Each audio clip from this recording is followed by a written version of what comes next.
Good morning friends, welcome back to my YouTube channel. कैसे हैं आप सब? आई होप बहुत अच्छे होंगे और अपना बहुत अच्छा वाला ध्यान भी रख रहे होंगे। तो यहाँ पे मॉर्निंग की शुरुआत हो चुकी है और वासु भी उठ गया है और उठने के बाद जो इसका काम है मंदिर में आके भगवान जी को प्रणाम करना, वही अपना कर रहा है। हमें अपने बच्चों में ना कुछ हैबिट बहुत ही छोटे से लगाना चाहिए। यही वो समय होता है जिसमें अगर आप अपने बच्चे में कोई गुड हैबिट डालना चाहते हैं तो आप अभी उसको डेली डेली करवाएंगे तो वो चीज़ें उसे ज़िंदगी भर उसको याद रहेगी एंड वो ज़िंदगी भर करेगा। अक्सर आप अपने घर में यही सुनते होंगे कि अभी तो बच्चा है, छोड़ दो ना। मतलब जो बच्चे की दादी होती हैं, दादाजी होते हैं या कोई भी जो बड़े होते हैं बोल देते हैं, लेकिन नहीं, यही वो समय है जिसमें हम अपने बच्चों में कोई भी अगर अच्छी हैबिट डेवलप करना चाहते हैं ना तो कर सकते हैं। आपने अक्सर कहीं पढ़ा होगा कि बच्चे जो होते हैं ना वो गीली मिट्टी की तरह होते हैं, हम उन्हें जो शेप देना चाहें ना वो दे सकते हैं। इसीलिए मेरे से जितना हो पाता है ना मैं कोशिश करती हूँ ना कि अभी बहुत छोटा है तो उसको कंट्रोल में रखो। आजकल छोटे जो भी बच्चे होते हैं ना उनकी क्या हैबिट होती है, वो बड़े की बिल्कुल बात नहीं सुनते हैं, अपनी ही मनमर्जी करते हैं। एक तो फ़ोन देखने की हैबिट जो आजकल बच्चों में हो रखी है वो इतनी बुरी होती जा रही है ना, तो ये हैबिट बच्चे खुद से नहीं लगाते हैं, हम उन्हें लगा देते हैं। हम अपने काम करने के लिए उनको थोड़ी देर के लिए फ़ोन दे देते हैं और धीरे धीरे उनकी हैबिट हो जाती है। एक दिन ना एक सब्सक्राइबर मेरी कमेंट की हुई थी कि मैं बताऊं उन्हें कि मैं जब पढ़ाई करती हूं तो मैं वाशु को जो है बिना फ़ोन के कैसे उसको क्या क्या एक्टिविटी वगैरह कराती हूं। तो इसकी प्रॉपर वीडियो मैं एक दिन आपके साथ ज़रूर शेयर करूंगी। लेकिन अगर मैं सीधी बात बोलूँ तो एक चीज़ तो है कि जो आप करते हैं ना आपके बच्चे वही सीखते हैं। तो अगर आप अपने अंदर अगर कोई गुड हैबिट डेवलप करेंगे तो आपके बच्चों के अंदर खुद वो हैबिट डेवलप हो जाएगा। अगर बच्चे आपको घर में फ़ोन देखते हुए देखेंगे तो वो भी आपसे फ़ोन ज़रूर मांगेंगे, और अगर आपके बच्चे अगर आपको बुक लेके बैठे हुए देखेंगे तो वो भी बोलेंगे कि मुझे पढ़ाई करना है। आज फिर ना मैं मॉर्निंग में नहीं उठ पाई क्योंकि आपको पता ही है कि कल रात यहाँ पे शादी थी और पूरे रात इतना शोर हो रहा था ना कि मैं बिल्कुल रात में सो नहीं पाई, इसलिए फिर आज सुबह उठना नहीं हो पाया। तो उठने के बाद लेट से ही उठी हूँ तो उठने के बाद जाहिर सा बात है कि सीधे किचन में आ गई हूँ और आज मैं यहाँ सब्जी ना आलू पालक की बना रही हूँ। तो आलू पालक की सब्ज़ी खासकर बच्चों को उतनी पसंद नहीं होती है, इसलिए ना मैंने जो आलू का मसाला बनाया है उसमें से थोड़ा सा आलू मसाला के साथ पहले ही निकाल लिया है ताकि बच्चों को मैं आलू पराठा बना के दे सकूँ और ख़ुद के लिए आलू पालक की सब्ज़ी बना लूँ अपने। आपको तो पता ही होगा कि बीपीएससी टीआरई 3.0 के लिए नोटिफिकेशन आ गया है कि 10 तारीख से फॉर्म फिल होने लगेंगे एंड 7 से 17 मार्च तक एग्ज़ाम भी हो जाएंगे। तो टाइम लगभग आप ये समझ सकते हैं कि सिर्फ 1 मंथ बचा हुआ है। तो इस रेस में ना किसे मौका मिल रहा है ये तो नहीं पता, लेकिन जिनको भी मौका मिल रहा है ना उनमें से रेस में जीतेगा वही जिसको फुल कॉन्फिडेंस होगा और अपने ऊपर पूरा विश्वास होगा एंड वो डर नहीं रहा होगा। जो ये 1 महीने बचे हुए हैं ना उसको अच्छे से वही यूटिलाइज़ करेगा पढ़ाई में, वही इस इतनी जल्दी वाले एग्ज़ाम में वही अपना एग्ज़ाम क्रैक कर पाएगा। अगर आप मेरा वीडियो देखते होंगे तो आपको तो पता ही होगा कि मैं अभी बीएड एपियरिंग में ही हूँ, सेकेंड ईयर में हूँ और मेरा अप्रैल में एग्ज़ाम हो जाएगा तो मई तक मेरा बीएड जो है वो क्लियर हो जाएगा। तो शायद हमें तो मौका नहीं मिलेगा, लेकिन आपको पता है कि फिर भी मैं प्रिपरेशन कर रही हूँ क्योंकि मैंने बैच ले लिया था और मैंने खुद को चैलेंज दिया है कि जिस तरह से बाकी लोग प्रिपरेशन कर रहे हैं ना मार्च वाले एग्ज़ाम के लिए, मैं भी उसी के लिए प्रिपरेशन कर रही हूँ। क्योंकि जब एग्ज़ाम हो जाएंगे और मेरे सामने क्वेश्चन आएगा ना तो मैं बहुत ईमानदारी से बैठ के लगाऊंगी। इससे मुझे ये क्लियर हो जाएगा कि मैं इस एग्ज़ाम को क्लियर कर पाती या नहीं कर पाती 1 मंथ में। अगर मैं अपनी बात बताऊँ ना तो मेरा बहुत ज़्यादा मन था कि बीपीएससी टीआरई 3.0 में हमें भी मौका दिया जाए क्योंकि हम सेकेंड ईयर में अपियरिंग है, लेकिन नहीं दे सकते थे क्योंकि हमारे एग्ज़ाम में अभी थोड़ा टाइम है और ये लोग जो अभी काम कर रहे हैं ना वो बहुत फास्ट काम कर रहे हैं। मतलब एग्ज़ाम लेंगे तुरंत रिज़ल्ट आ जाएगा एंड तुरंत उनको ज्वाइन भी करा देंगे, इसलिए ये हमें मौका नहीं दे सकते हैं। लेकिन कोई बात नहीं, हमें खुद पर भरोसा है और भगवान पर भी भरोसा है कि जो हो रहा है वो सही हो रहा है। अगर अभी नहीं तो अगस्त में ही सही, बस वैकेंसी लाए ताकि हमें भी मौका मिले। बस मैं अभी यही सोच रही हूँ। मैं बिल्कुल भी अपने आप को नेगेटिव मोड में नहीं ले जाना चाहती कि नहीं अब तो मेरा एग्ज़ाम ही नहीं होगा मार्च में तो मैं नहीं पढ़ूंगी, ऐसा मैं बिल्कुल नहीं कर रही हूँ और आई थिंक आपको भी नहीं करना चाहिए। अभी ना मैंने घर का सारा काम ख़त्म कर लिया है और टाइम आपको दिखा देती हूँ, 11 बज रहे हैं। मैंने अभी नहाया नहीं है, मैं गई थी नहाने लेकिन जो मैंने पानी गर्म होने में लगाया था ना वो गर्म ही नहीं हुआ।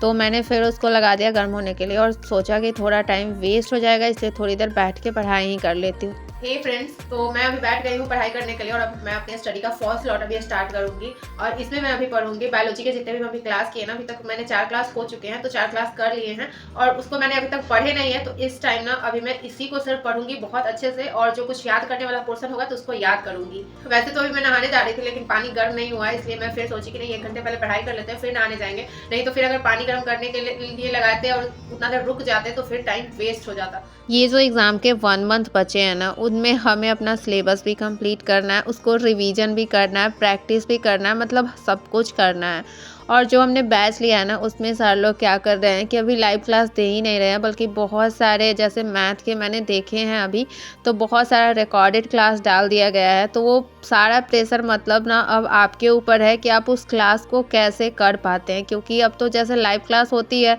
तो चलो आज 1 क्लास हुआ, कल 2 क्लास हुआ, लेकिन जब लाइव क्लास नहीं होती है, रिकॉर्डेड डाल दिया गया, तो वो आपके अपने ऊपर है कि आप उसको कैसे करते हैं। तो अभी ना हमारे लिए बेहतर ये होगा कि हम जो क्लास कर रहे हैं उसको क्लास करते जाएं, साथ में लर्न भी करते जाएं और रिवीजन करते जाएं। जब हम नेक्स्ट क्लास करें तो पीछे वाले क्लास को तुरंत रिवीजन कर ले।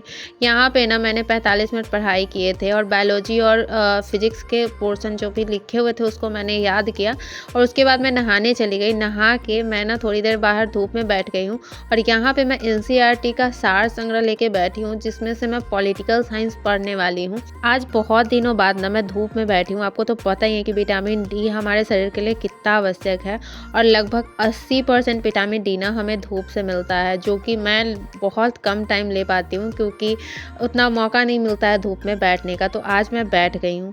ये जो मैं NCERT का बुक लेके बैठी हूँ ये 1 लाइनर है और इसमें बहुत अच्छे से सब कुछ दिया हुआ है। अगर मैं पॉलिटिकल साइंस की बात करूँ तो टोटल ना 60 पेजेस में दिए हुए हैं पॉलिटिकल साइंस। अगर आप 2-2 पेज डेली पढ़ेंगे ना तो आपका 1 मंथ में ये कंप्लीट हो जाएगा। तो आई थिंक पॉलिटिकल साइंस ना आप यहाँ से कर सकते हैं, अदर सब्जेक्ट भी कर सकते हैं। सारे सब्जेक्ट बहुत अच्छे से दिए हुए हैं, लेकिन शायद अब इतना 1 मंथ में इसको उतना पढ़ने का आपको मौका ना मिले।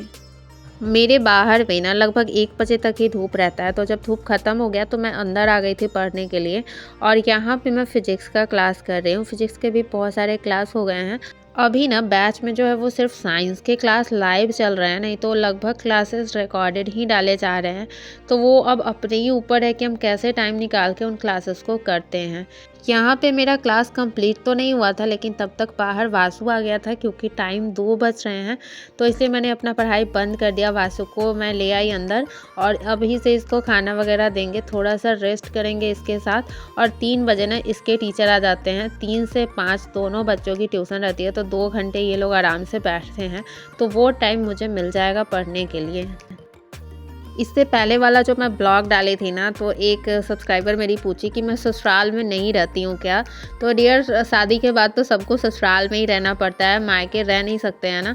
तो मैं ससुराल में ही रहती हूँ, लेकिन एक होता है ना ससुराल का जो है, एक शहर में घर है और एक गाँव में घर है। तो मैं शहर वाले घर में रहती हूँ और गाँव में पूजा वगैरह होता है तो वहाँ जाना पड़ता है। यहाँ पे आप सोच रहे होंगे कि इतना सारा अंगूर मैं क्या कर रही हूँ लेके। तो मेरे ये फलों का जो बाज़ार होता है ना, मंडी, वो मेरे बगल में ही लगता है। तो अक्सर क्या होता है, बच्चों का खाने का मन करता है ना, तो मेरे हस्बैंड जो है वो पूरा पेटी ही उठा लाते हैं फ्रूट का। तो अभी अंगूर का सीज़न चल रहा है तो अंगूर की पूरी पेटी आ गई है क्योंकि बच्चों को बहुत ज़्यादा पसंद है। ऐसे तो सारा फ्रूट मुझे नहीं पसंद है और मैं खा भी नहीं पाती हूँ, लेकिन अभी वासु को दिया तो मैं भी थोड़ा सा लेके बैठ गई कि खाते खाते मैंने फिर से थोड़ा सा ये NCERT सार संग्रह मैं पढ़ रही हूँ। अभी मैंने टाइमर ऑफ ही किया हुआ है, अभी मैंने टाइमर को ऑन नहीं किया है, बस थोड़ा जो मैं अभी पढ़ के बाहर आई थी ना उसको एक बार और रिवाइज कर ले रही हूँ।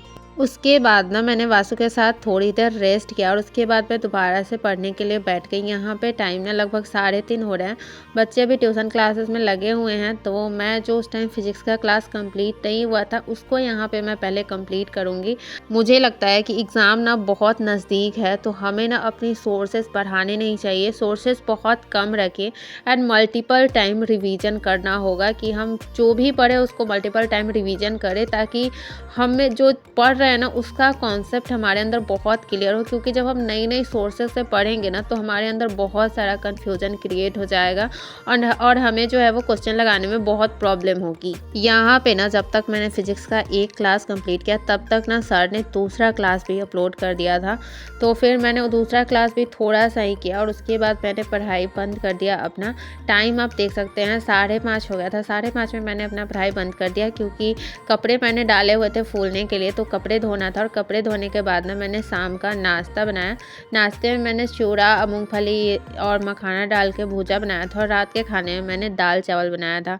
और ये सब करते करते ना लगभग टाइम 9:30 हो गया था। वैसे तो मैंने सोचा था कि मैं पढ़ाई करूँगी बैठ के, लेकिन उसके बाद ना मेरी तबीयत उतनी ठीक नहीं है, आपको मेरे आवाज़ से ही पता चल रहा होगा, तो मेरा सर थोड़ा भारी भारी सा लग रहा था। तो मैंने सोचा कि क्लास छोड़ देते हैं। यूट्यूब पे ना अभी प्रीवियस ईयर के क्वेश्चन भी सचिन सर के यूट्यूब चैनल पे लगवाया जा रहा है, तो मैंने सोचा कि उसी को कर लेते हैं।